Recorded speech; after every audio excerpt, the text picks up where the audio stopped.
പലർക്കും exam day വരുമ്പോൾ ടെൻഷനാണ്, ഭയങ്കര ടെൻഷനാണ്. എക്സാം ഹോളിൽ പോകുമ്പോൾ തന്നെ ഹാർട്ട് ബീറ്റ് അടിച്ചടിച്ചടിച്ചടിച്ച് പോകും.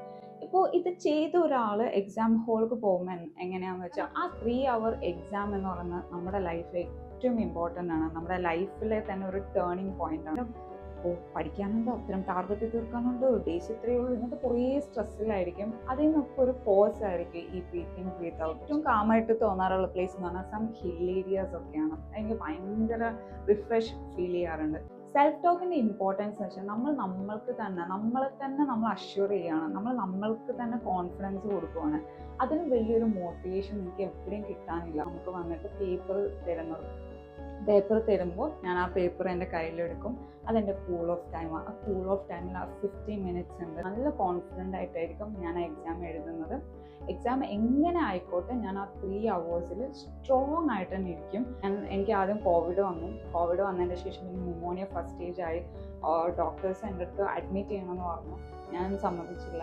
ഞാൻ പിന്നെയും പഠിച്ചുകൊണ്ടിരുന്നു. ഇത് ബ്രീത്തിങ് പ്രോബ്ലംസ് ഭയങ്കരമായിട്ട് വന്നിട്ടുണ്ടായിരുന്നു.